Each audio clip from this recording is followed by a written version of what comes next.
You're listening to The Soul of Generation X, and you can find The Soul of Generation X on Apple Podcast, Spotify Podcast, and wherever you get your podcast. Welcome back to another episode of The Soul of Generation X.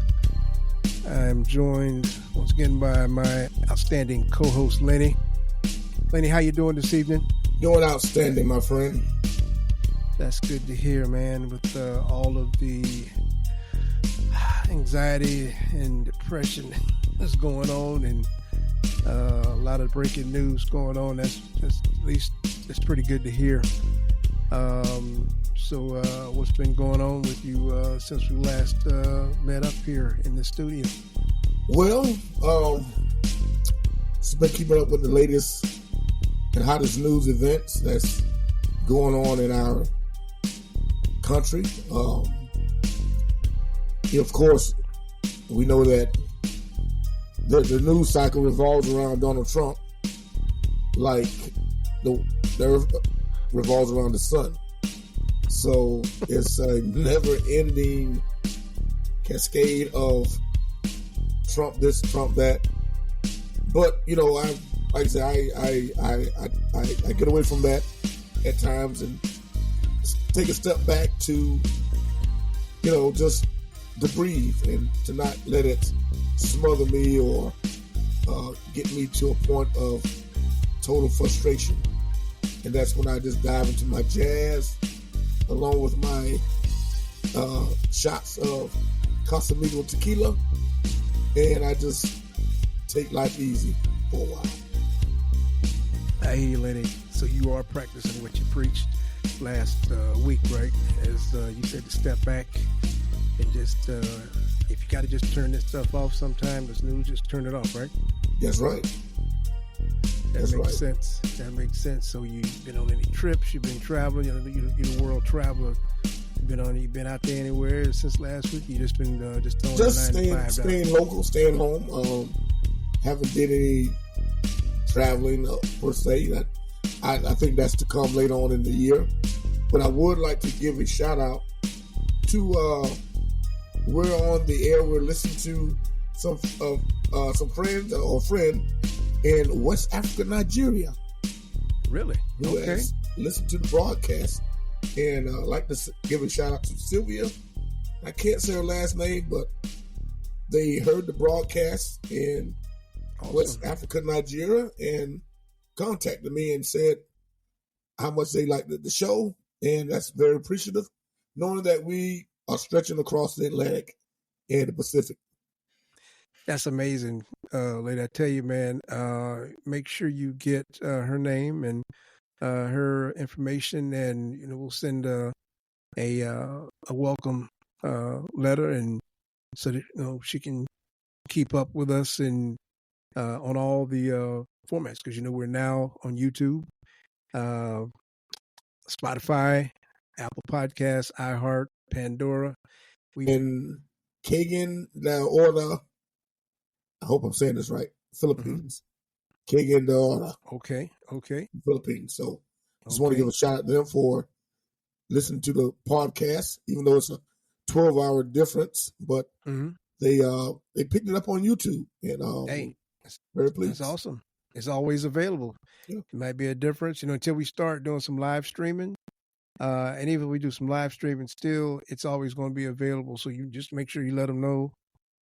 They are always welcome to find us on any of the sites. Don't let a 12-hour difference, let them, that's why we're here. We're here to, to just help everybody as much as we can. And like I said, everybody. That's what we're trying to do. So I tell you, Lynn, that's awesome, bro. You've been doing some footwork there. I tell you, yeah, man, you've been doing some footwork there, and that is most appreciative. That's what we got going on here. So what we're actually dealing with this week, it kind of comes around with I guess you hear everybody talking about the 100 days. And these 100 days have been horrific. If that's a light word that I might use, people have lost jobs. They're losing 401ks are dropping. Sickness is coming up upon us. There's so many. It's just unbelievable. I could go on and on. And it's just unreal. So I was thinking that what we might do this evening is look at what are the most evil. And we're not biting our tongues here. You know, we come to help people. We come to give the truth. What are the most evil things that we can think of that, and I don't like even going to say his name as much as we don't say number 47. I don't like to even say his name too much. What are the most evil things that this president, that we call president, what are some of the most evil things that he's done in these just the first 100 days? Well, you got about 48 hours to go through just 25 of them. But listen, no, seriously though, this has been one of the.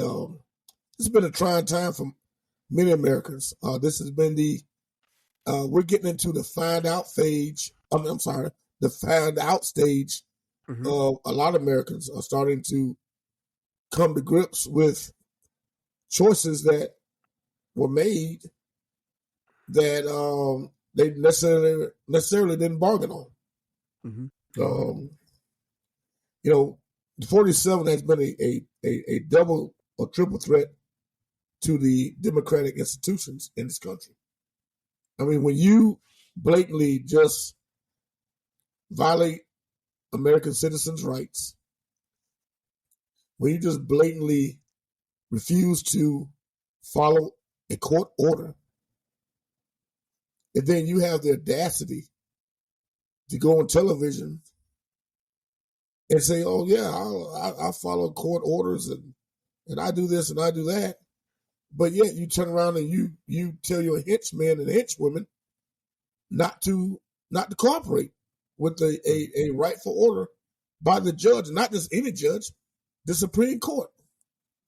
Now, if you don't have institutional control and structured institutional democracy, you have no democracy. You have no civilization. True. People become uncivilized. They become unhinged. And they say, well, if the people at the top don't have to follow rules, then why should I? True. So this trickles all the way down to even the local courts, because without respect for the law, without the people that you say, oh, these people are going to enforce the law, but the people that you have in charge that's supposed to enforce the law are the biggest lawbreakers. There's lawlessness. Lawlessness, yes. There's lawlessness in the land. It's almost like an apocalyptic situation. That's a really good way to put it. And you get somebody and say, well, what do you do in a situation like this, Lynn? What do you do when the people who are supposed to be upholding the law are breaking the law?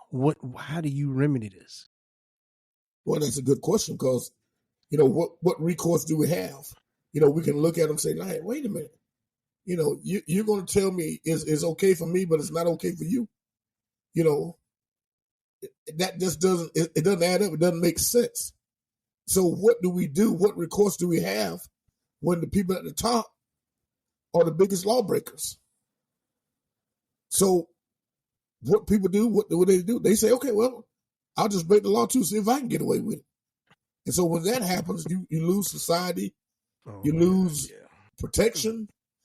Because I heard someone say today, if you're going to follow the Constitution, we all have to protect the Constitution. You can't have some people say, well, I'm going to follow the Constitution, and then the people up top say, well, I'm going to violate the Constitution, but I want you to follow the Constitution. No, you got lawlessness is going to ruin the day. It's going to ruin the land. And we as a society will be sorry today that we let it happen. Right.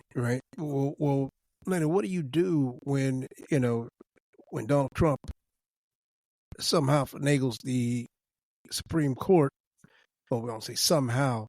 You get the Supreme Court to be on your side.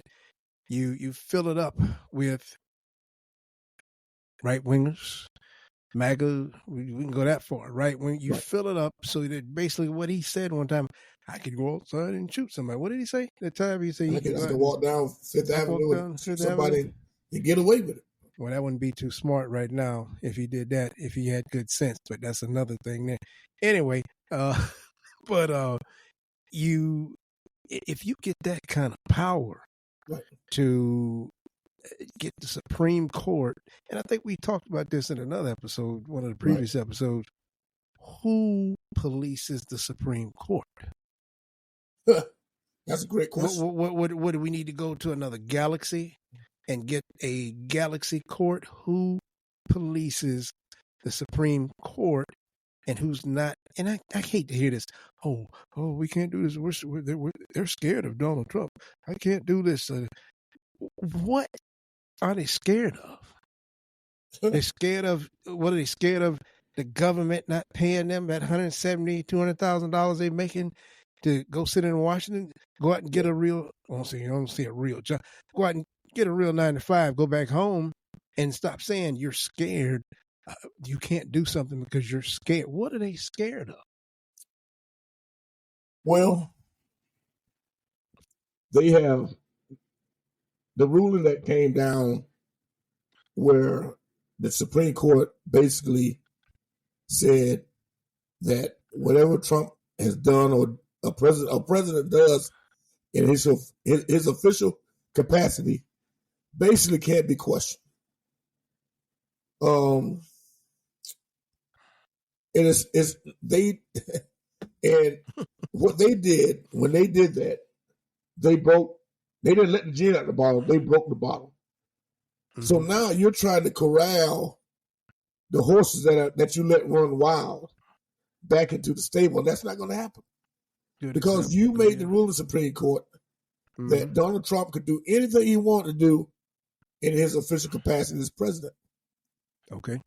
So it's their fault. They are to blame for his reckless and abandoned ways right now. So they're to blame when he disregards a 9-0 ruling against him. They are to blame when Donald Trump refuses to listen to anything they have to say. When he snatches people off the street, him and his goons, they snatch people off the street and ship them away to a foreign country. Right. They are to blame because they gave him that authority and that power. And see, once you give a madman like 47 power, you can forget getting it back because there's nothing really that you can do to him because his Justice Department is in charge of the military. He's in charge of the military.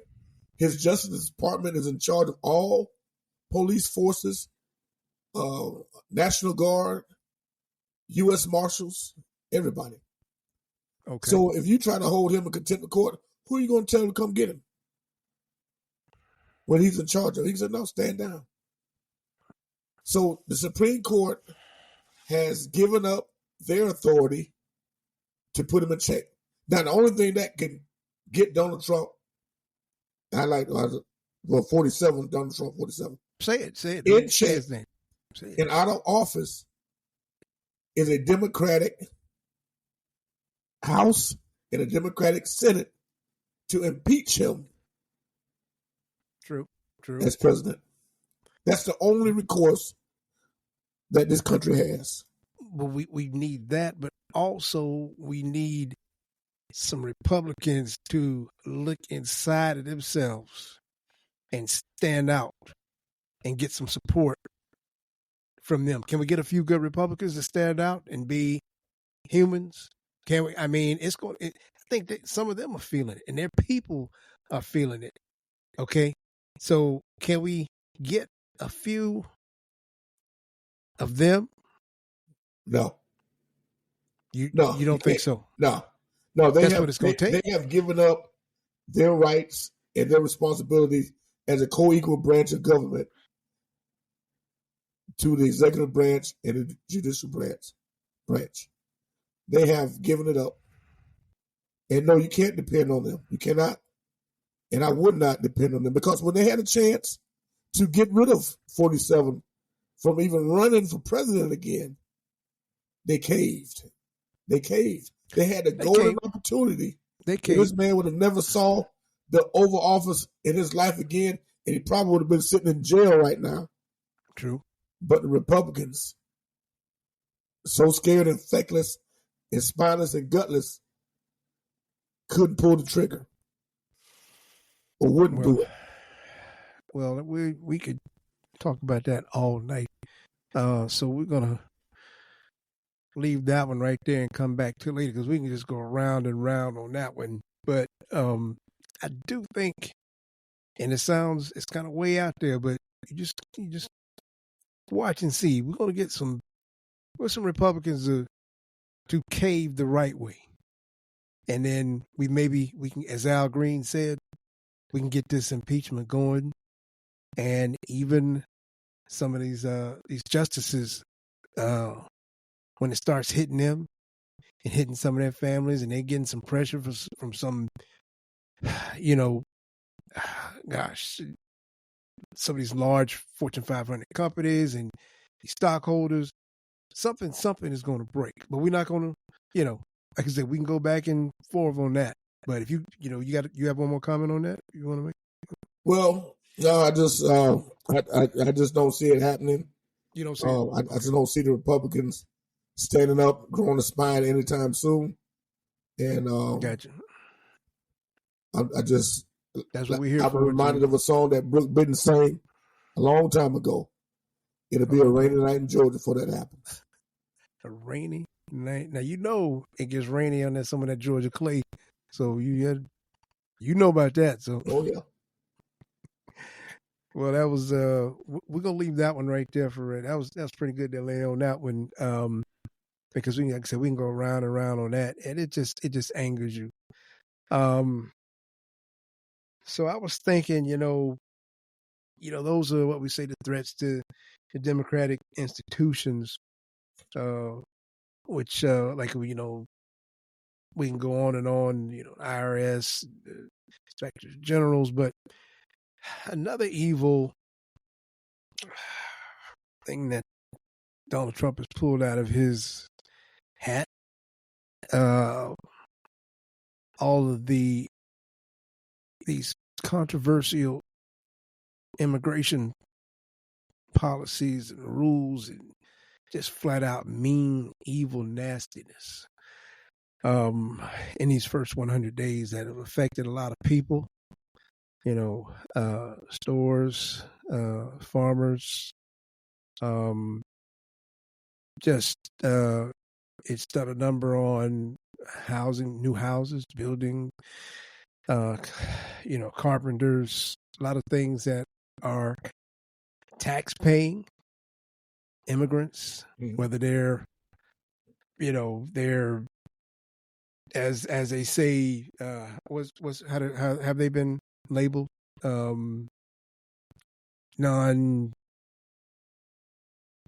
These non-citizens or well I'm just anyway, we won't worry about, but our immigrants that have been run out of needed positions and jobs that we need them in, these controversial immigration policies. What can we comment about that on in these first 100 days? Well, I got two words for it: fake outrage. Fake outrage. Okay. This is nothing but fake outrage, stoked by fear from 47 and his followers who pretends, and it's nothing but a pretend. They just, as my grandma would say, they just acting. This is nothing more than an act. Okay. Fake outrage that all of a sudden this migrant worker who's working in the cucumber field from sunup past sundown is a threat to you. Saying that someone who's coming over not just the Mexican border, but coming from the Canadian border is a threat to your way of life. If anything, that migrant worker adds value to your life. Yes. You know, I didn't see people jumping up and down and acting like animals, like gorillas, when the immigrants were paving the road out on a major highway late at night. I didn't see the fake outrage when the migrant workers were coming around picking up all the debris after a major storm, a tornado, a hurricane, or a flood. I didn't see the fake outrage when all the blue tarps on everybody's roofs and the roof were getting fixed by Mexicans or migrant workers. Nobody was getting on the phone calling ICE. Hey, I got a bunch of migrant workers repairing my roof. Come get them. I didn't see them when they was out there digging that ditch to repair a water pipe that was broken in the middle of the night. True. So this is just made up fakeness from 47 and his followers to try to scare people to vote. Yes, we have people commit crimes, but the migrant workers, immigrants, whatever you want to call them, commit less crimes in the United States. What they should be afraid of is all the school shootings, all the people that want to eat people, all right? People that are going into grocery stores and shooting people because of their race or their religion. All right? If we spent more time worrying about these homegrown fools or these homegrown radicals than worrying about people that are just coming to make a better life, who actually pay taxes in this country. Yes. And don't get a damn thing out of it. That is the key. They are paying taxes to support our way of life, our retirement, our Social Security, our health benefits, and they don't get a damn thing out of it. Nothing. Not even a thank you. No. Matter of fact, a lot of these people that work in these fields and work on these jobs, they can't go to a restaurant and sit down and eat. No. They don't have the means to do that. They don't get that W-2. They don't get that. The convenience and the privilege of getting that W-2. They don't have yet that. Still, they're putting money in the things that you people that ran them out of here. Yeah. They contributed billions. Lenny, it's billions, not millions, billions. Yeah. So to 47 supporters in these red states. So when you go down to the legal aid or you go down to the place where you can get help with your light bill and your water bill, they said, well, we don't have enough money to cover it to do it this month, or we ran out of money. You can think about it. So that migrant worker who would have worked and paid taxes, so that money could go and help you get your bills paid, is not there anymore. It's gone. It's gone. It's gone. Oh man. Yeah. And I just think they get a raw deal. They get a raw deal. So they're some of the hardest working people. Yes, sir. And every race, every religion commits crime. Yes. All right. It's undeniable. It's but to scorn them and to label them as less than people like they did the blacks, a third of a person, and to call them roaches and rats and migrants and varmints is just disgusting. And the people who are promoting this crap are full of crap. Mm-hmm. Yeah. What better way to say it? What better way to say it? And that comes in as one of the, I guess we say that one of the top 10 most evil things that Donald Trump has done in his first 100 days. Do we see an end to this coming? Is it going to get to the point that where we're going to say that enough is enough, and even the evil one might say he might start backtracking? Yep. You'll see it's like a fad. Oh, this is the new thing to say today. This is the right thing to say today. This I'm on 47's team, so I can be hot. I can be as nasty as I want to be to those people who are out there picking tomatoes.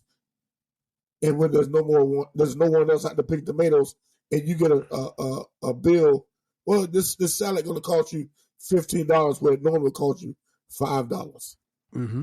Mm-hmm. And we're seeing some of that happen in spurts in various places, aren't yes. we? We're seeing things like that happen. Yeah, that's yep. It's going to happen. It's going to happen sooner rather than later, and there will be a bottom to this, because what hurts a person or people more is when they were used to having something in a moment of crisis, and then when the crisis hit, it's no longer there. It's like you going to a police officer going to a shootout, and he gets there and realizes he don't have any bullets for his gun. Right. Yeah. Right. So you're saying like you hear that little saying out there, it's not a third world problem, it's going to be a first world problem. Yes. Pretty much, yeah. Oh yeah. Because people like to say, it's going to be a problem. Those poor people, those third world countries, so and so, and they just look at them, oh, those poor people. But it could be a reality, and I see it, slowly coming. It's moving this way. It's kind of slow. People kind of lulling out a little bit. Yeah. But there's some things coming up. Yeah. There's some things coming up. Wow. Well, anything else on that, Lenny? You want to say? I just like I said, it's in close on that part. It's just fake outrage, and it will hit bottom. People will start feeling the effects of the narrow-mindedness of a lot of people in this country. You'll miss it when it's gone. Well, Lou Rawls said, "You're going to miss my loving." Hey, did you hear Lenny pulling out that those years of top 100 R&B and pop, that knowledge he can summon at the drop of a hat. But yeah, we appreciate that summary on that, Lenny. So yeah, we appreciate that. So what we're gonna do right now is we're gonna take a break, and we'll be right back after these messages.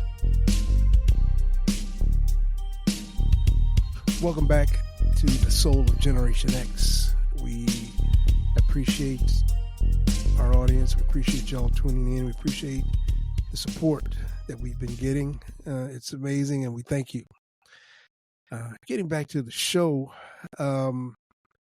we have a little spotlight here that Lenny has been working on. It's some things that you really need to know, and we're going to throw it over to Lenny. So take it away, Lenny. Thanks a lot, Isaac. I appreciate it. Listen, I just want to talk to America, people that may be up on the sound of my voice right now, those who are all over the land, far and near. I just want to talk to you real quick about tariffs and the effect that the tariffs that 47 has waged against the American people. And I say against the American people because the American people are the ones that's going to suffer under these tariffs that 47 has issued against not only China, but all 192 countries in the world. Let me just start out by saying that there was a actually a breaking news that came out the other day from the Investor Business Daily magazine that says the Port of Los Angeles warns that difficult times are ahead as shipments from China cease. Now, this is something near and dear to my heart because I'm in the shipping and receiving business, cargo business, and people don't realize that a lot of stuff that we get from that shows up in the stores and the Walmarts and the Targets come on container ships. Most everything we get comes from China, Japan, South Korea, Vietnam, Southeast Asia. And this stupid, and I'm gonna call it this stupid tariff war that 47 has inflicted on the American people is just asinine and stupid. So tariffs are nothing but a tax to the American people on the goods that we get in. So what you paid $100 for yesterday, you might be paying $200 tomorrow. That's how tariffs works. And the port of Los Angeles and Long Beach, which is the largest ports in the Western Hemisphere, have already seen a 35% reduction in cargo arriving at the port. So basically what it's saying, by next week, essentially all shipments out of China for major retailers, and when I say major retailers, I'm talking about Costco, Walmart, Target, those big box stores all over the country, and major manufacturers pretty much are going to cease. And this is coming from the Port of Los Angeles Executive Director, Gene Soroka. He's warning that on April 24th, the Executive Director is saying that retailers and manufacturers shelves will start going empty. And when I say start going empty, they will start declining because they have saved up enough reserve to last about 30 to 60 days. The tariffs that are put on China, China's not sending any more ships our way, and neither are they accepting any of our ships. Folks, basically what I'm saying is that you're going to be paying more for your goods. You're going to be paying more for the simple things that you would normally take for granted. Paper towels, toilet paper, coffee, canned goods, sodas, water. All that is about to cost the American consumer a whole lot more money. And they are saying that the ships that are coming from China by May, I think May the 12th, will be our last ship coming from China unless 47 changes his tune on tariffs. And people don't understand how tariffs work. Tariffs is like a trickle down. Everyone's going to be affected by higher prices.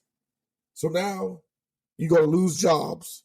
The longshoremen, the shipping lines, the truck drivers, all those people are going to be out of work. You're going to pay higher prices. You're going to have empty store shelves. Not only that, but your economy is going to shrink. Instead of growing your economy shrinks because no one is spending money. All right? You got less tax revenue. So small businesses are in trouble. They're in deep trouble because they don't have the resources as these big box stores do.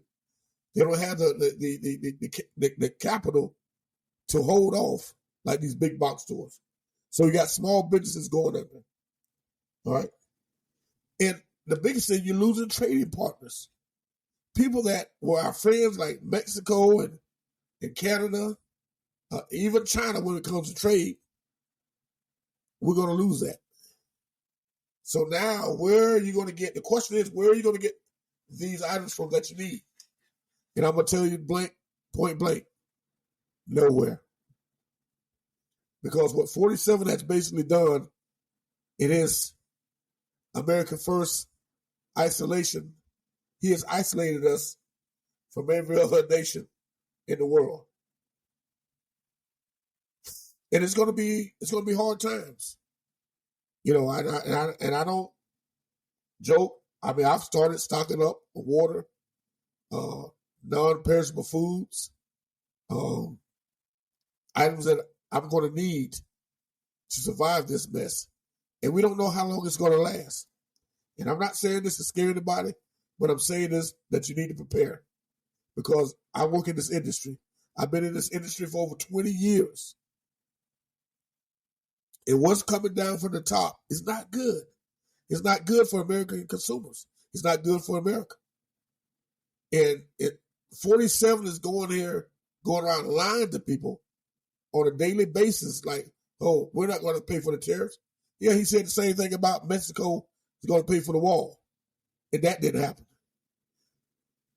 So this is something that's going to affect everyone. It's going to affect everyone hard. And I'm afraid that people have not taken this seriously. So I just want to sound the alarm from someone who's on the inside, for someone who's been doing this for over 20 years. I know what's coming down the pipe. You know, when you got 20,000 people losing their jobs with UPS, 20,000, because all those packages you get, a lot of them are by train, truck drivers. You got truck drivers that's going to be losing their jobs. They won't be able to pay their truck payment. You got railroads that are going to stop running. They won't need as many boxcars because the ships are not coming in. You got longshoremen that's going to be out of work because there's no containers to move on the dock. So all this is going to affect America and American people. This is a self-inflicted, I am not going to say a gun wound, this is a shotgun wound that was inflicted by 47 on the American people. And I just hope that he comes to his senses and changes direction, because one thing I do know, China's not playing around. They're not playing around with it.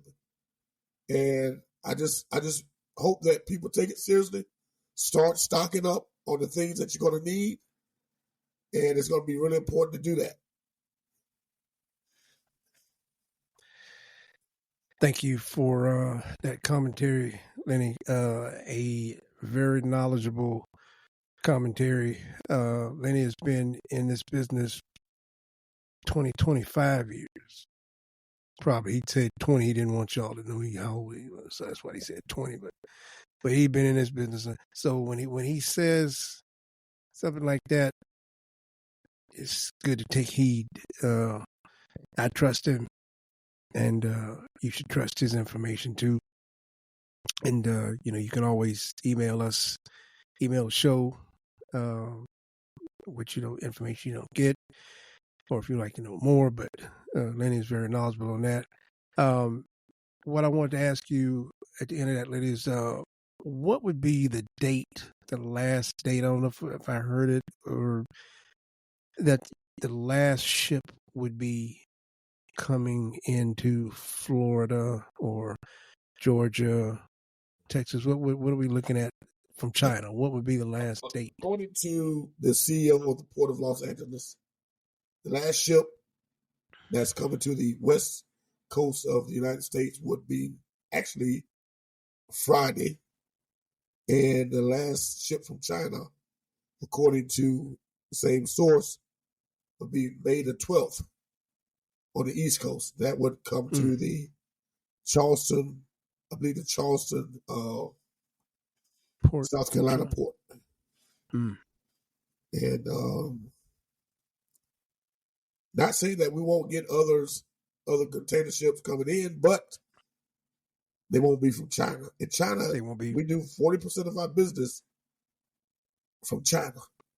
They won't be coming from China. Now, let me ask you, and I'm asking you a question, business that you're in.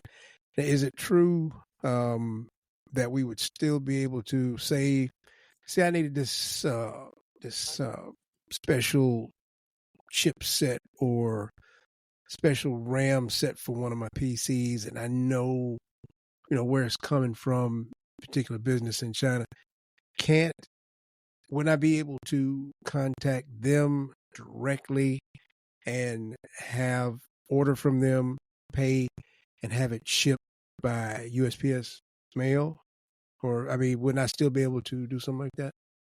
Yeah, anything under $600. Mm-hmm. Yeah, under $600. Okay. Would be okay.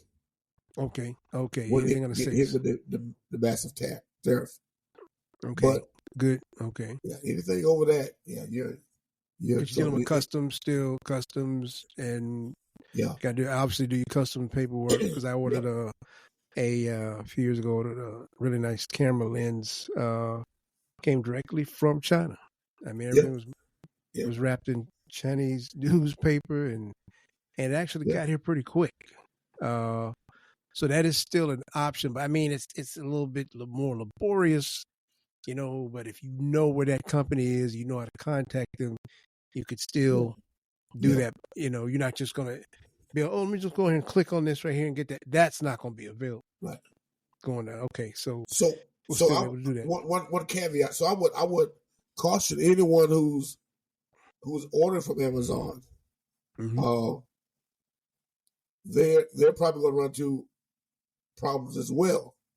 Mm-hmm. With stockpiling their warehouses, getting these orders out as fast as they used to get them out, because the shipping lines been cut off. Shipping lanes been cut off. Mm-hmm.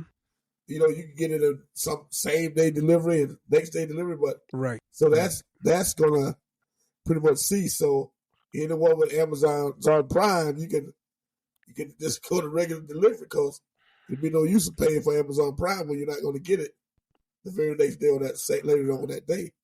So that's something to think about. So this is good info, Lenny, because Amazon will probably continue to, you order something with their stock that their emergency stock. Right. They'll continue to send that out, but when they run out of that, then when they run out of that, then you're going to be. It's going to be. It's going to be. Who knows? And the investors have pleaded with 47 to rescind these tariffs, and they've told 47 that our shelves are going to be empty within a matter of weeks. So this guy has been fixated on tariffs since he was a young man. So I don't see him changing his policy anytime soon. But he's going to hurt the American economy, and he's going to hurt the American consumers. And small business, you're going to see one small business after another start closing their doors. It's going to affect the restaurants. I told somebody it's going to affect McDonald's, because the cups and a lot of stuff, the wrapper that McDonald's wrap those cheeseburgers up in and Big Macs, they come from China. So it's going to be a long road to hoe. And I would just caution everyone to please stock up as soon as you can, because the stores are going to start limiting what you can buy. They're going to limit 2, limit 1. So it's not going to be a pretty picture. So, well, that's That's some grim news there, Lenny. That is some grim news. So, it's not done to scare anybody, but it's just trying to prepare people for what's to come. And you can't say you weren't warned. Right. And we were warned. It's good information. So you have any more information as far as if this does, or when it starts, is this indefinite or, I mean, that's $1 million question. $1 million question there? That's $1 million question. We don't know how long it's going to happen. It's not like a hurricane. Eventually that's going to leave and go out to the ocean. But this is a man-made, self-inflicted, destroy the economy by 47. And I heard him say today, it's not my fault. It's Joe Biden's fault. No, he didn't. He said Joe Biden's fault? He said it's Joe Biden's fault that GDP has shrunk and the stock market S&P is losing percentage.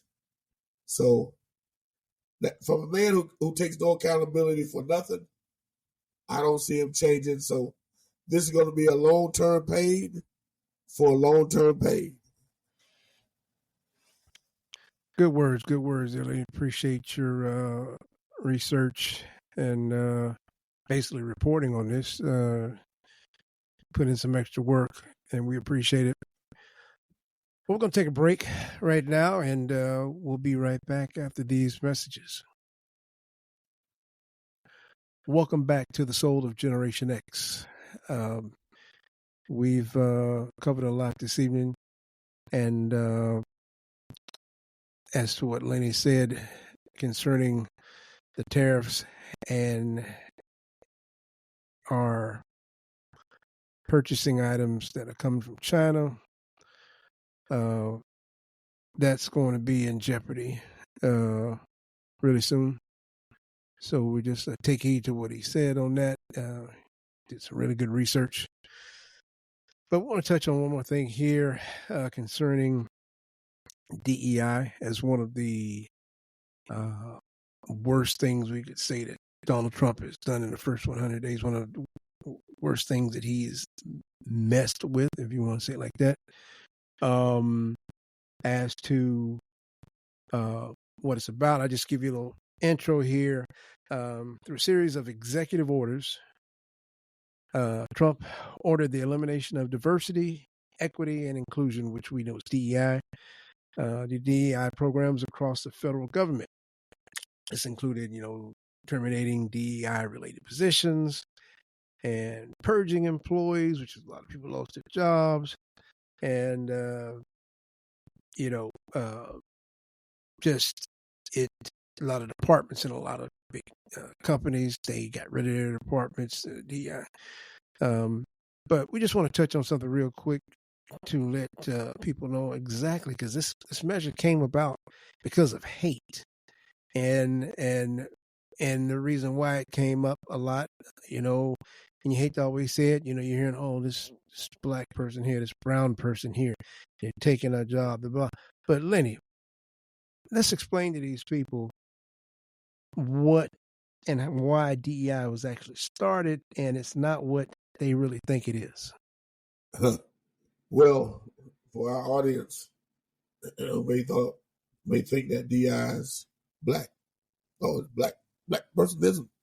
Black people got an opportunity to do that and give you a chance to do this and let you get in that. It's not what it's for. It's not what it was about. It was made for white women. Yes. It was made for white women. Yes. It was made for white women to have businesses that the husband normally wouldn't get. So the husbands would put the business in the white woman's name as a minority to get the contracts. That's DEI. Mm-hmm. So for, the misconception that people of color and black and brown and handicapped That Right. we're the big recipients of DEI. No. No. The white women, the Right. biggest recipient of DEI. Exactly. Now, along with that, there was opportunities that were not open to us before. Because if you got a door closed and someone's willing to open the door, say, hey, you guys come on in too. Because you're just as smart, you're just as talented as the one we have already in here. But now all of a sudden, DEI is a dirty word. Everybody being equal is a dirty word. But everybody wants to quote Martin Luther King. The content of character, the color of the skin doesn't matter. Yes, it does. It does. Mm-hmm. And we need to stop fooling ourselves like it doesn't. It still does today. Mm-hmm. We're still trying to perfect the dream that he had. But when you got people still moving the goalposts, changing the rules,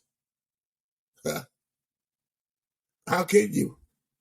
Mm-hmm. So this is about handicapped white women, having a fair shot at a position. Because if I'm smart and you're smart, basis on what we know. Mm-hmm.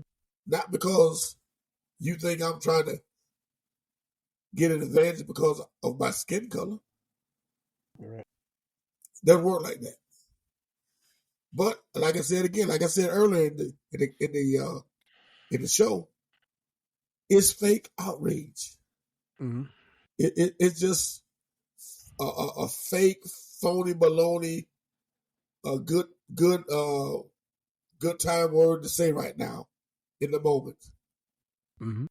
Because they know. And when I say they know who I'm talking about. They know Right. that this is just phony baloney, and it's something to make you feel good. You go pound your chest. The first thing that was said when the plane crashed in D.C., Delta plane, oh, that DEI, that pilot was a DEI. That one was a DEI. Okay? Mm-hmm. I mean, the level of stupidity from anyone, and not just 47, but anybody, whoever said that, Mm-hmm. they're just dumb as hell. Mm-hmm. And they don't know they're a hole in the ground if they saw it. Okay, so Right. put that out there. So Lenny, now in actuality, in a numbered list, Black and brown people are like number 6 or 7 on the DEI list of. We're not saying we're picking on white women as somebody. Oh, no, we're just telling you the basics, which a lot of people will try to argue. But when you look at the facts, look at the statistics, excuse me, you will see where each group, minority group, or as some people say, marginalized group, comes in. And Black and brown people come in like 6 and 7 on that list. So what you said totally fits the bill of, but they wouldn't want you to, expound on that, because just like they want to take, Black history and history out of schools and things that really the things that really happen. So yeah, we would. It's not because of us, as you want to say it. Yeah, you're right. I mean, we can get to a whole. That's for a whole different show, but Man, we can open that thing way up. It's just we can open that thing way up. And my question to everyone that's listening, think about this. What's wrong with having diversity in your life?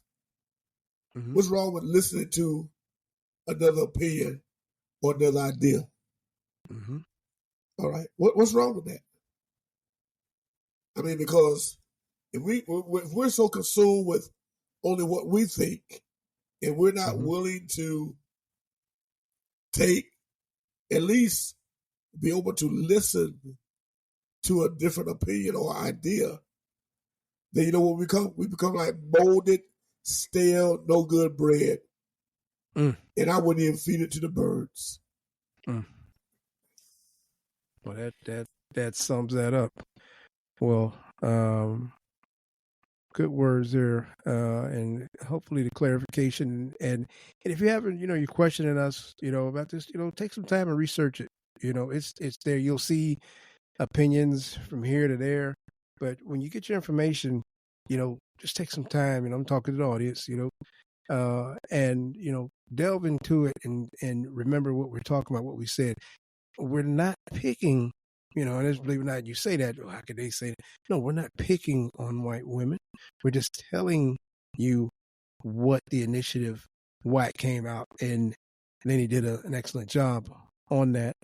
And you can always rewind, your recording and go back and listen to it again and and research it on your own. So great job on that, Lenny. We appreciate it once again. So right now we're going to take another break, and we'll be right back after these messages. Welcome back to the Soul of Generation X, where we are here to just talk about everyday issues, social issues, politics. That's what we Generation Xers do. And somebody asked me real quick before we get into the next segment, what is the soul of Generation X? And I basically said, this is Generation X is people who grew up in the 80s with the crazy hairdos and the colorful shirts and pants and breakdance. We ushered in breakdancing, so that's our claim to fame. And we ushered in some of the best music of the generation. So, I consider us just like the 70s. We're trendsetters. We have set the trend. But so that's my version of Generation X. But right now, I wanna. We got some food for thought. Something that we want you guys to chew on and to think about in the upcoming week as you go about your busy days and nights ahead. We just got some food for thought, and I just want to turn it over to Isaac and just give us some knowledge of insight on something that's been heavy, that's been weighing on your heart. Appreciate that, Lee. I'll start out this by saying, back in the day, we used to watch Arsenio Hall show, and he'd come on and he'd say, he'd do a segment where he said things that make you go, And if you remember that, I'm sure a lot of us Generation Xers remember that. And I got something that's, it's always been on me, and I'm a little quirky about things like this, but I always pull them out when I see them. And I wanted to talk to you all about hidden signs and symbols. And when I say hidden signs and symbols of hate, basically. And those hidden signs and symbols of hate come in various forms, various shapes. And what I'm talking about here is the one that we deal with politically. And that's in what we're dealing with now, the Donald Trump MAGA regime. How did we get into this mess that we got into it? And I want to start out with a quick little story. Last week I was coming home from work, and I pulled into a gas station. And as I was pulling in, I saw this really nice blue SUV, BMW SUV. And a gentleman was standing outside, older gentleman, looking at the pump. And as I pulled up, I saw a big sticker on the back of his bumper. It said TRUMP. It said Trump on it.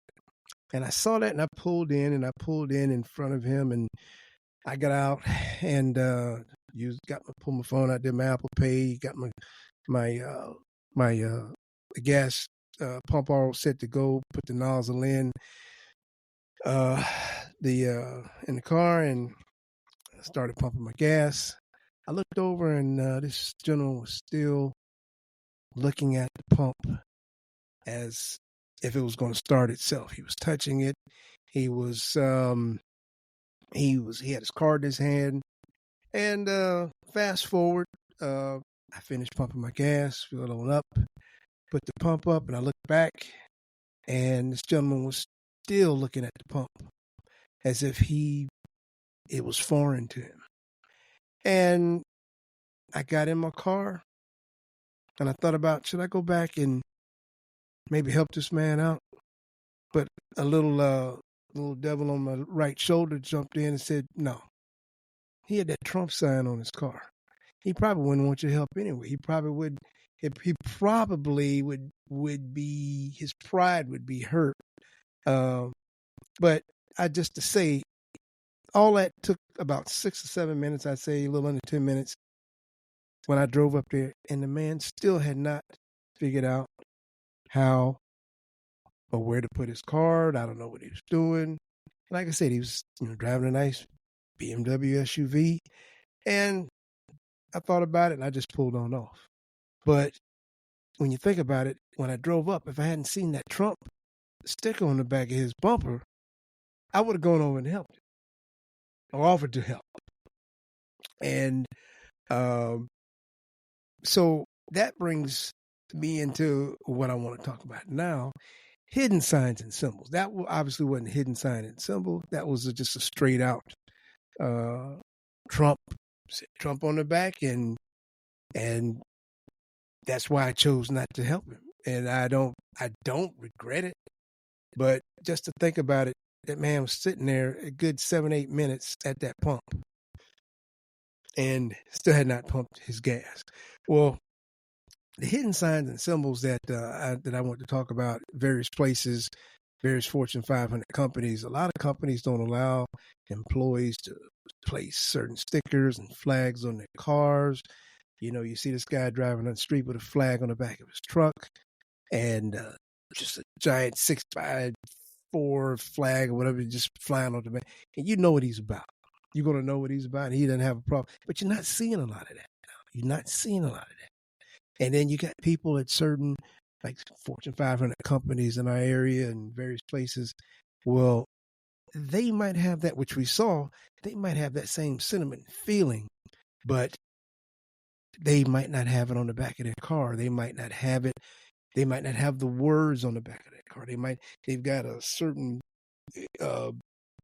a demeanor that they've got to uphold because they're this manager here and they're this man, and they can't drop down to those people that are doing that. So they've got to, and they're the ones that went in and actually put this man in office that we're dealing with right now. So that's another story. But there are hidden signs and symbols that you will see, and that will tell you who these people are, and they're almost a shame. And I admit, I'm not even seeing that many Trump. I might see 1 or 2 Trump stickers a week. These people are ashamed. They're embarrassed. Some of them upset. And you're just not seeing a lot of signs and symbols, but you're seeing the hidden ones. And I just wanted to touch on a few items really quick, just to give you some food for thought. The American flag, the Don't Tread on Me, Florida license plate, the Back the Blue flags, and the Let's Go Brandon stickers that you see on cars and trucks. You see these symbols everywhere. They're on bumpers, they're on lawns, they're on license plates, they're on clothes, various clothes, but the meanings behind them have changed. And it's not always for the better. So let's break it down real quick. So the American flag isn't neutral anymore, as it should be. And this is something that a lot of people, even white friends, coworkers, some of them, we've discussed this, some of the good-hearted folks. So we can say, like, for generations, the American flag has stood for freedom, sacrifice, and unity. It's represented all of us, no matter what our background, our race, our political views. But in recent years, that's changed. The flag has been increasingly used at partisan and extremist events, from MAGA rallies to the January 6th insurrection. And it was carried into the Capitol as windows were smashed and our democracy was attacked. Now, for many Americans, seeing the flag flying outside someone's home no longer feels like a sign of unity. I'm sure you all can relate to that. It feels like a signal, like I'm on that side. Are you? You're basically telling, and I've heard this from family, I've heard this from white, black, Hispanic, everybody. And so I'm not the only one that's feeling like this. And it's kind of heartbreaking, kind of, sad, and it's wrong. The flag should belong to everyone, not just the loudest or the angriest faction. But you're seeing the flag pop up in like in different places, like even people, they're kind of wanting to tell you what they're about, but not necessarily because of their, like I said, their demeanor. They can't just put that Trump flag on the back, which they're being a hypocrite, but you'll see it like, say, Ford, for instance, Ford trucks. You're seeing a lot where you're behind this Ford truck and you'll see the flag etched inside the F-O-R-D, or you see it inside something. You'll see it there, but you won't see that Trump sign. You won't see that, and these people are hypocrites. If you want to support this man, just put it on the back of your car. Just put the sticker on the back. Just do it. But you're seeing certain things like that. That's just a little food for thought on that particular thing I wanted to throw at you. Also, the Let's Go Brandon. You're seeing that. I'm sure you all have seen that once in a while, especially here in Florida, on a bumper sticker. You're seeing it's basically, you're looking at and say, who is Brandon? Is that somebody's son? And I actually, when I first saw it, I had to go and do some research and look it up. And it's basically a sign of disrespect, and it's disguised. Once again, here we are, we're dealing with a disguise again. We're dealing with people who are being hypocrites. So the slogan, it didn't start out as any type of policy critique or anything like that. It started out as a crowd chanting F Joe Biden. And it was at a NASCAR race. And a reporter, mishearing it, heard that moment. He heard it and he turned it into a meme. It was actually a reporter who turned that into a meme. And then it got political. But that was a stab at Joe Biden. So that is another hidden signal of a MAGA person, a person who, once again, I'll go back to that, has put this man in office, and they're hypocrites. They won't put his name on their vehicle or on the back of their window, but they put that Let's Go Brandon on there, and that's what they do. Like I say, to me, it's a hypocritical thing. You want that to mean you want somebody to know what you are, but not really know what you are. Put Trump's sticker on the back of your car. Put it on the back of your windshield. That's another hidden signal as to what we are dealing with. And there's so many. The next one that I want to touch on really quick is the "Don't Tread on Me." We've been seeing "Don't Tread on Me" since we were kids. We'd see that snake, "Don't tread on me." And what that is, okay, and you're gonna, when you realize this, okay, it's the Gadsden flag with a yellow background and a rattlesnake. It originally symbolized resistance to British tyranny in the Revolutionary War. It was about freedom from the empire, not freedom from empathy. But today, it's often slapped on license plates, gun store windows, and pickup trucks as a statement of defiance against masks from COVID, taxes, gun laws, social change, wokeness, and even your fellow citizens, which, you're brown, you're marginalized people.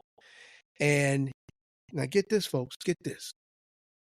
When Governor, and I'm not going to even call him governor because Ron DeSantis, when Ron DeSantis rolled out Florida's "Don't Tread on Me" plate, it wasn't just about honoring history. It was about staking out ideological ground in a culture war.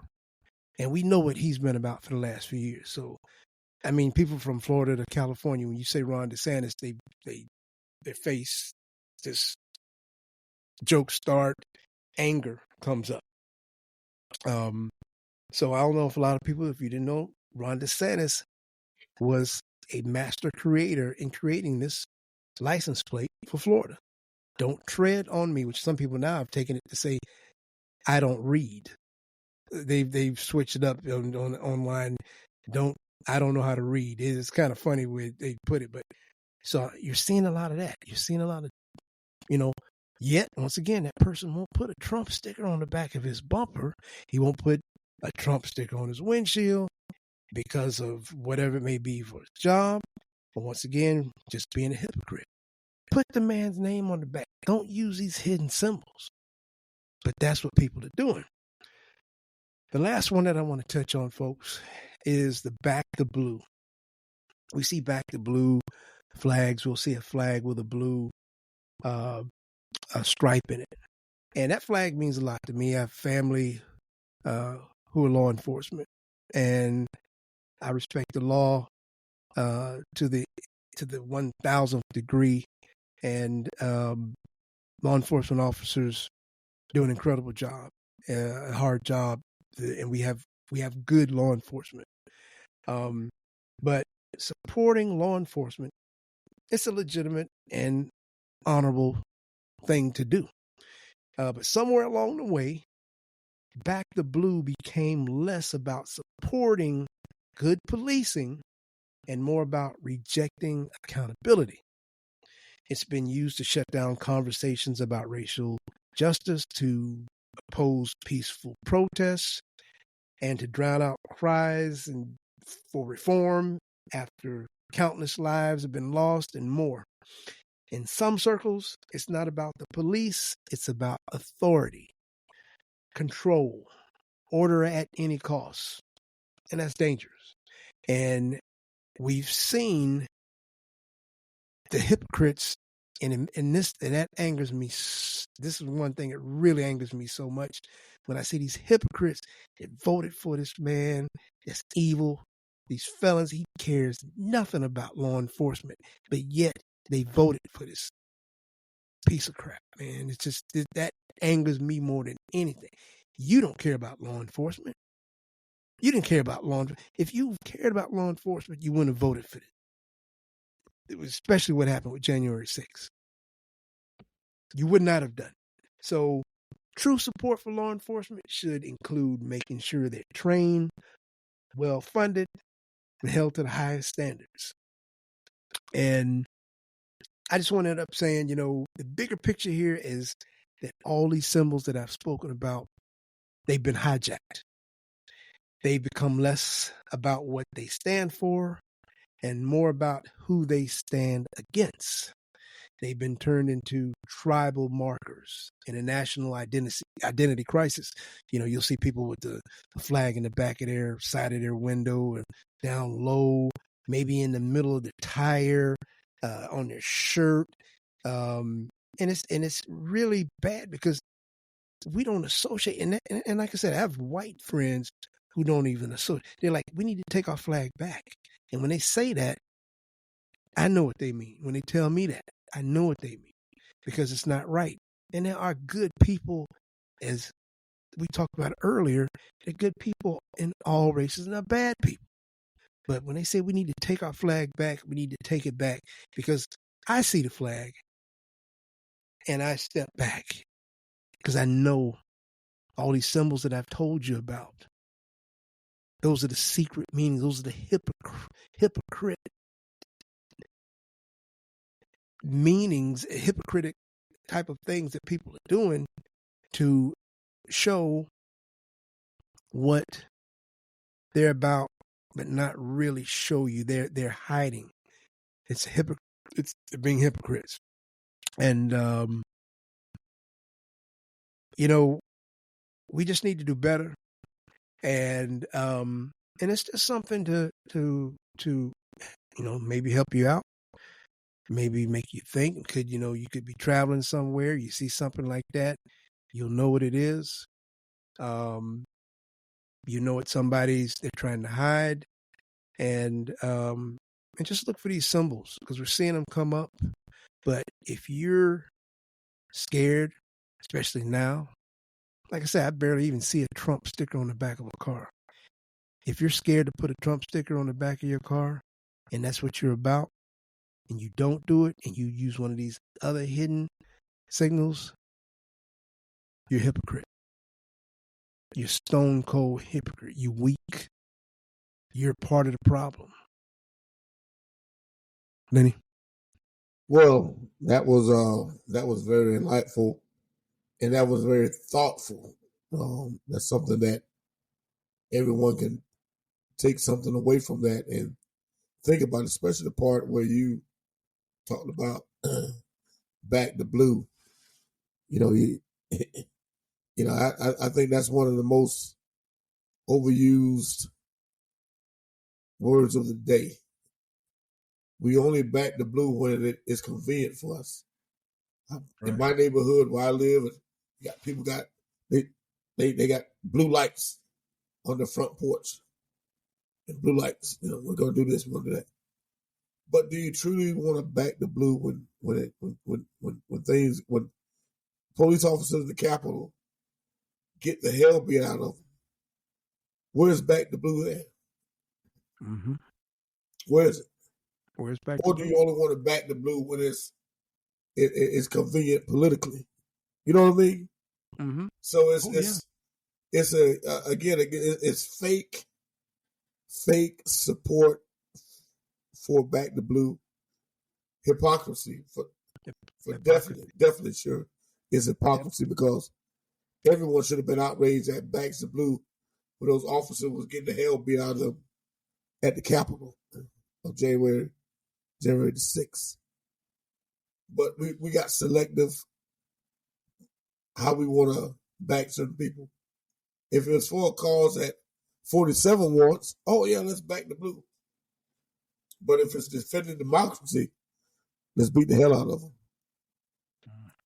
I want to ask you a question, since you brought up flags and symbolism, and I thought about this. Mm-hmm. I've said before, I have voted Republican for a good Mm-hmm. Republican candidate, who I thought was one a person that loved the country, Mm-hmm. and a moral, guy with clarity. Mm-hmm. So yes, I have voted Republican. But what I wanted to just, and I might be playing a little devil advocate here.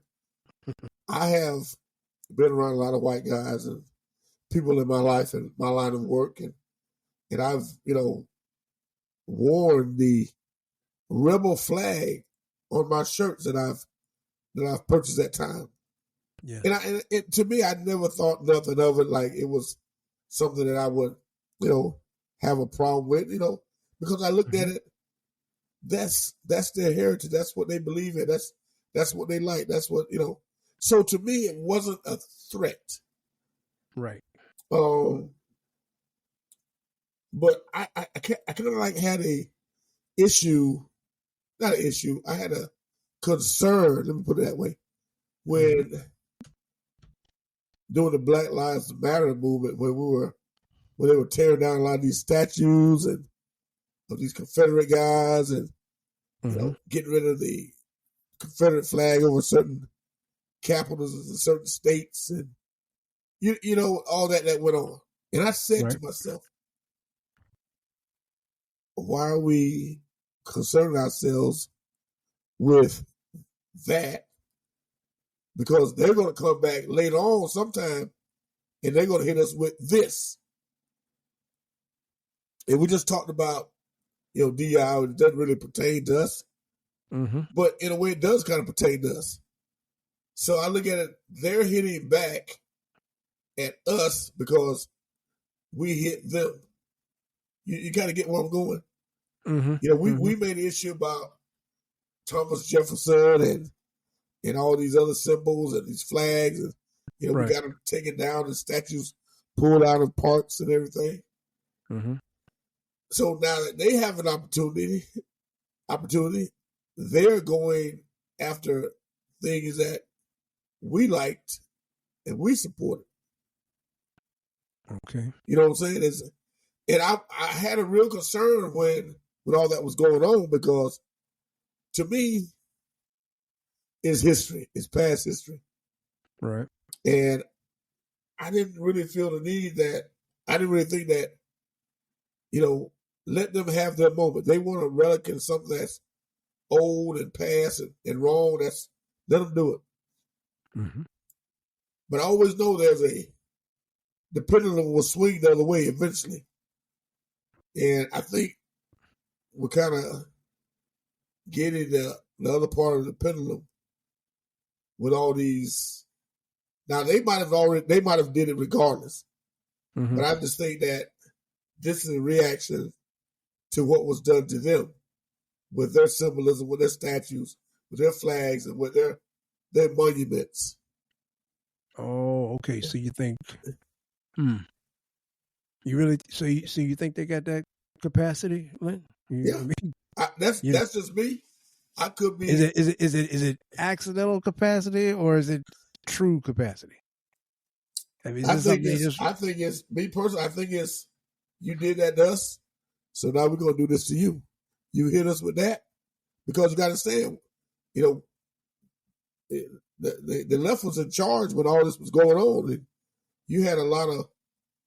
And see, when you start messing with people's symbolism of, like I said, Southern pride, and I've worn Confederate shirts, and it didn't bother me. I didn't get bent out of shape.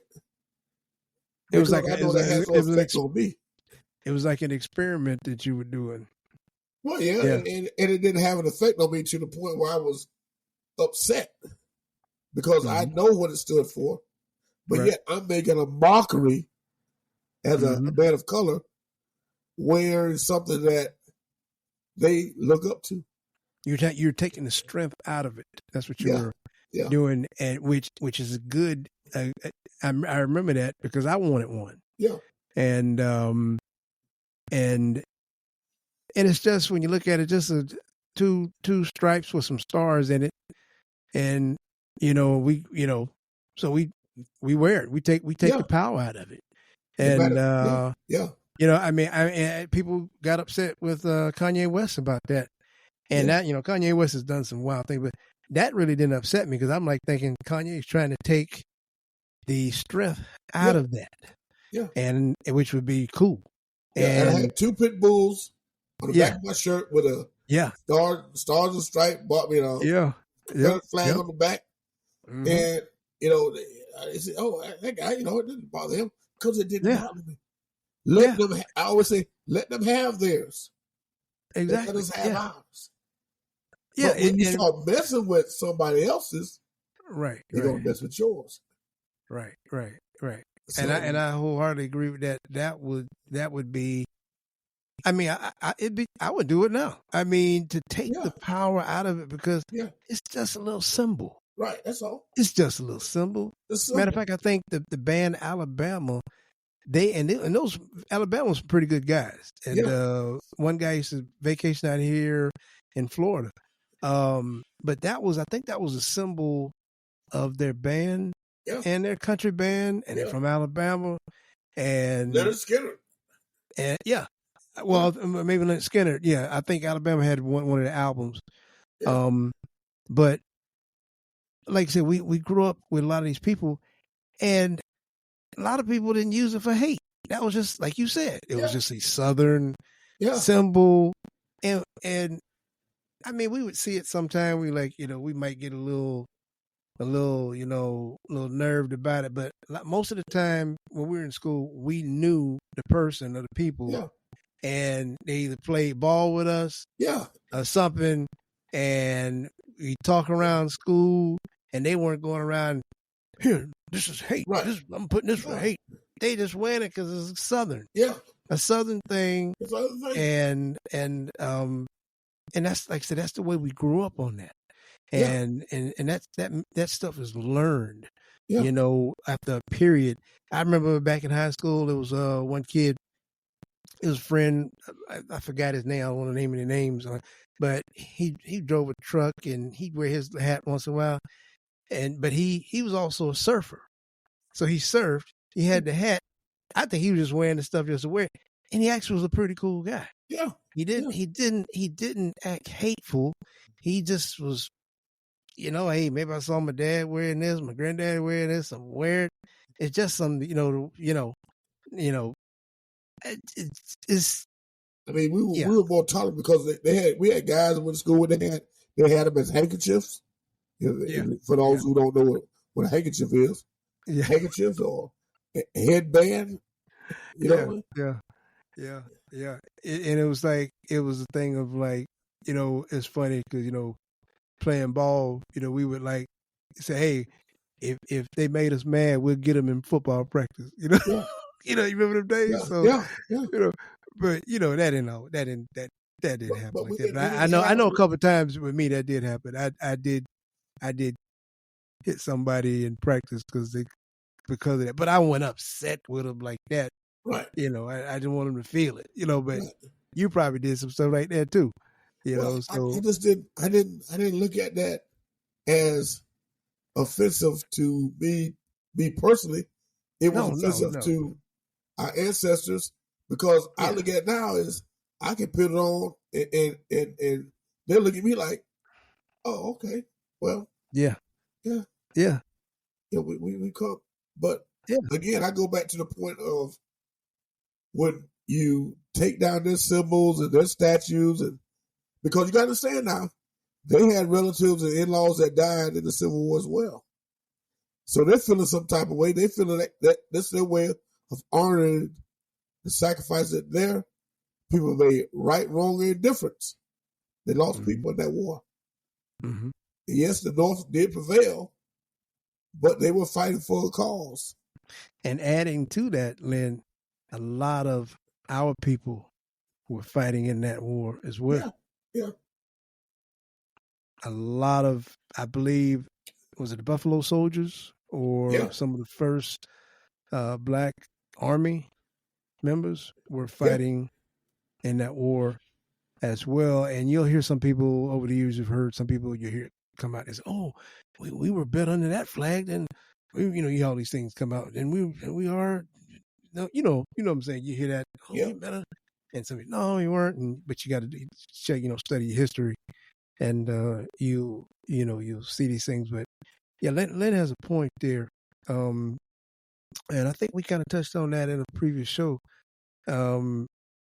Similar to that, they, getting us back or what have you. I know that could be a little up for a little argument there between groups, that'll cause some ruckus. But I see where you're saying. I see where you're coming from. That could be a whole show within itself there. But what I think, talk to the audience now, I think what Lynn was trying to get out, from his heart was that, he's seeing the good in everybody. And that's where we grew up. Yeah. That's what we tried to do. And we still try to do. We saw the good. We didn't see color back in those days. We weren't raised like that. We weren't raised to go out and hate. And we can say that for like our community. We're not just trying to pat our own back, but our community. We just had a community of just people who were trying to get along.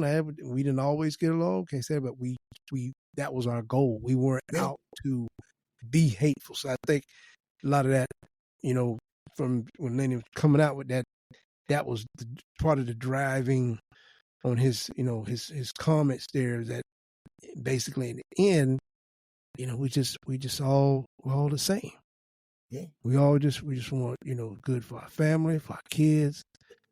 That's all we want. And the hate has got to go. Yeah. It's just no room for hate. It just irks me, the hate and the hypocritical hate. That's the part about it there, because I look at Donald Trump as almost like a savior. in the way he brought people. He showed us the people that were hiding, especially in this last election. He showed when 2 out of every 3 white women voted for him. 60% of white males voted for him. So that's literally when you're walking down the street, you're at work, that's literally, what would you say, 5 out of every 8 Caucasians voted for this? Yeah. When you say something like that, you know what I mean, you look at, or maybe 5 out of every 5 out of, and that's insane. You know, you're you know, the hypocritical part of it, that's the hypocritical hate. You know, you want to be that way, come out and just say that's what you are. But that's not what we're about. So, yeah, that's food for thought. And that's the way it goes. So, Lenny, got any closing comments as we move forward past this 100 days? Wow. 100 days has cost us $100 billion in losses. But as we put that on a license plate, I like that one. 100 days costs us $100 billion. Cost us $100 billion. Costs $100 billion. Okay. And you know, not just to throw out numbers, since we talked about numbers, 47 47 is falling in the polls to 38%. Favorability rate. That's the 47th president you're referring to. He's dropped tremendously in the polls, right? 38%. He's at 38% right now. 38%. He's the lowest. He actually beat his own record for the first time for any president in history for the first 100 days. He is the lowest of the low. And that's the people speaking, right? That's the people speaking. That's the people. That's like in Mexico, their outstanding president, Claudia Sheinbaum, I heard today, she has an approval rating of 86%. Wow. So that's something that number 47 can't even see in the distance. Yeah, that's him. So you know, it's a reflection of 47's piss poor leadership, and his tariffs that he's put on this country, and the bad economy that he is giving us. So yeah, and it's not over yet, right, Lenny? It's not over. Oh, we're just at 101 days. We got 3 more years of this. But I mean the bad of what he's doing, the bad stuff, it's barely even started yet. We hadn't even tipped the how you say it, tipped the top of the mountain, or what? How you say it? Yeah, tip of the iceberg. Tip of the iceberg. Yeah. And I'm laughing, folks. You hear me laughing, but I'm laughing to keep from crying, man. It just So on the official anger. I just want to say this, on the official tick counter until 47 is out of office, it's 1,360 days, 13 hours, 55 minutes, and 30 seconds. Wow. Now, you don't see any other way we can get him out of there before that? You don't see any? Well, we can get him out of there, 47 out of office in next year's election, if the Democrats can take the House and the Senate and impeach him in the House and confirm it and impeach him in the Senate, he'll be out of there. He'll be out. You heard it, ladies and gentlemen. Lenny is. But he has to commit high crimes and misdemeanors. That's every day. Well, yeah, that's every day. We know that. So that's every day. It wouldn't be hard to do it. That's every day, bro. Every day. Every day. How do you? Let me ask you a question. How do you wake up every day knowing that you are the most hated man on this earth right now? Well, We jumping out of political. We jumping out a little bit of political. But I know it's not political. But how do you do that? You and I have played sports, and it's like you're the visiting team. You're the rivalry. You're the visiting team, and you walk into that stadium, and you come through that tunnel, and the hate is so thick on you, but you relish that because that's what gets you going. That's what motivates you to play harder, to play meaner, to be nastier. And that's what he is. So every day he wakes up relishing the hate that's upon him. He loves it. He sucks it up, and that makes him fight even harder every day. You think you think so? Yeah. Because I know, and you know, as an athlete, wow, when you go into somebody else's territory, you know they hate you. You know they can't stand your guts. They want bad things to happen to you. And you take that with a badge of honor when you go to that arena every day. You play even harder. You go out with a victory to shut the crowd up. He loves it. This is, the more that's thrust upon him in a negative way, it fuels him. What's that superhero? He got his energy from the sun. The more you try to. There was a movie where a guy went to the electric chair, and the more volts they shot into him, the stronger he got. So that's like with 47. The more hate he feels, that he sucks it up for the American people, it fuels him. Wow, that's a different point of view on me there, Leonard. And that I didn't think I'd hear that one. I mean, you come up with all these concoctions anyway, so you never know it. But that's a new one to folks for us to think about. I'm definitely gonna have to study that one because that's a new one. Check out Dennis Rodman, one of the most hated guys, the Bad Boys, the most hated team in the NBA at one time. Yeah. The more you hate them, the better they played. The more rebounds. The worse they got. Yeah. Yeah. Well, we got to do something to fix this, man. Fix that. If that's the chemistry you working up on that, then we gotta reverse that some way. Because man, but yeah, it's. I know you folks should hear us. We laughing and joking about it, but this is no laugh or joking matter, and we need everybody to come together. Yeah. And find out what you can do wherever you are, and just not in the USA. There are events all over the world that are protesting.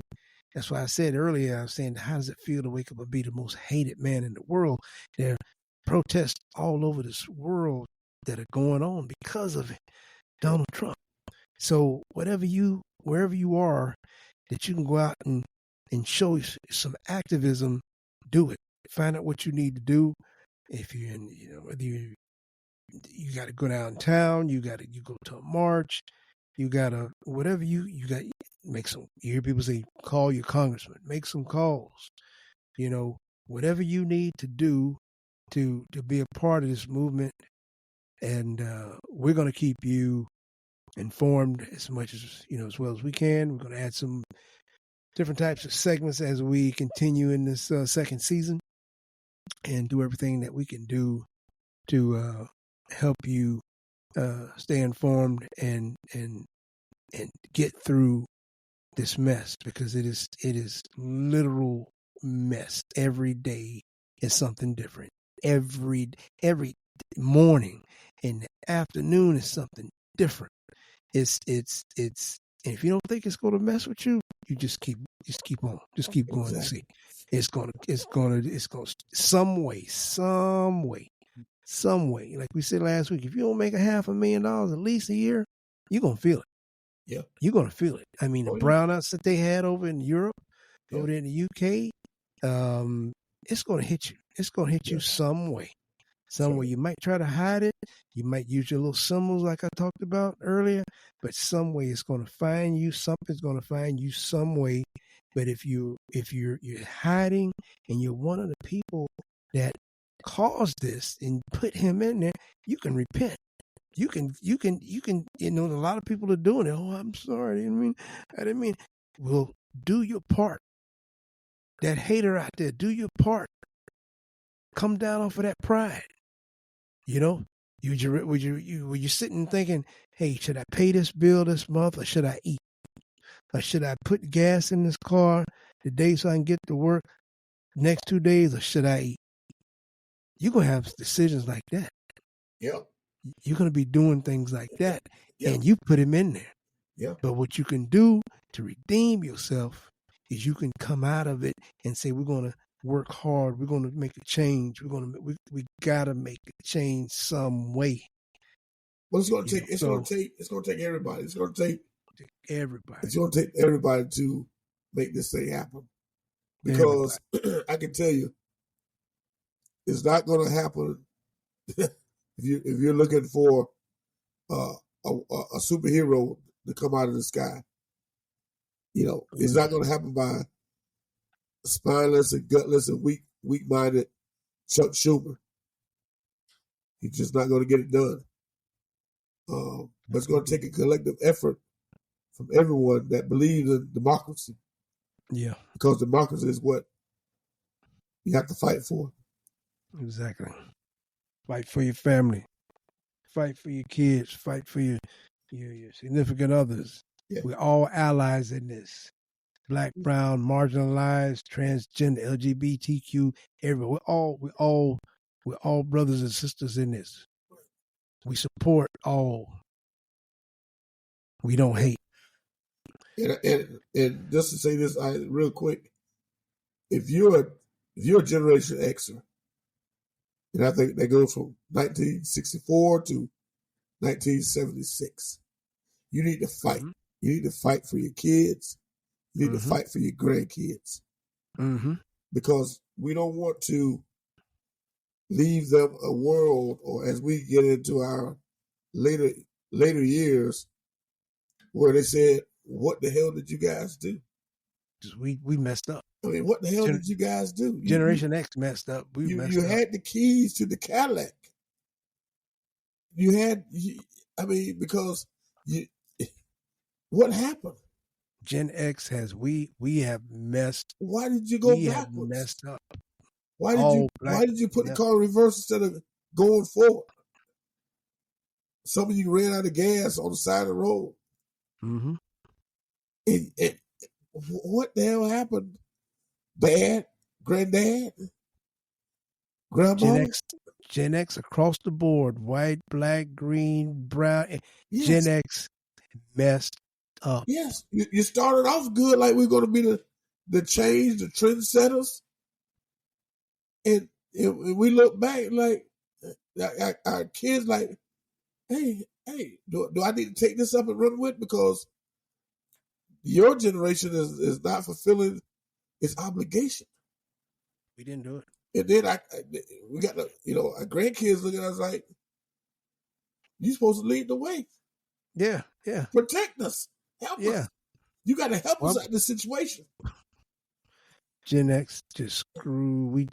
Gen X screwed everything up. Because literally. Because the baby boomers, they handed it off to us. Say, hey, you guys take this and run with it. Mm-hmm. Don't look back. Don't get caught up in this. Mm-hmm. And our generation dropped the ball, man. We dropped the ball big time. Yeah. And I'm so ashamed that people that I deal with on a nightly basis on the social media are Generation Xers who have been blinded by the light, blinded by darkness. Let me put it like that, not light. Blinded by hate. Blinded by hate. Hate. I mean, why the hate? Why? Why the hate? I got kids. They say, "Dad, what's your generation doing?" Your generation the one put him in there. Yeah, And exactly. I can't argue with it. I cannot argue with it. Yeah. Yeah. Our Generation X across the board went and just took the smoke signals and the snake oil and all that stuff. They took it and they said, "This won't happen to me. It'll happen to them." Whoever them is in their mind, marginalized people. But now they're seeing that they're part of them. Yeah. They're seeing that it's one guy so nervous about his 401k. Yeah. Oh yeah. And he was on social media the other day just about to cry. But somebody said, "Hey, who did you vote for?" And this joker said, "Well, I voted for Trump." See you. Bye. See you. I'm sorry. Yeah. I don't have, guy was on there complaining about his business, some farmer. Y'all could help me. I got a GoFundMe, blah, blah, blah. People come on there, go to the comments. Who did you vote for? And he said himself, he said, "Yeah, I voted for Trump, but I think it's bad that y'all hating on me and wishing all this bad stuff. How do you do wrong like that and still weave it around to make it look like you still a good person?" Yeah. You want a handout now. You want a handout, and you put the man in there, his group in there. That's what it really is, his group. But now you're experiencing turmoil, losing your business. Yeah. So, yeah. But we can go on and on about that. But like I said, we're getting back to what I was saying. We're about bringing people together on this. We're not about hate. We're the soul of Generation X, but we're also, if you want to be a part of the soul of Generation X, it makes no difference what you look like.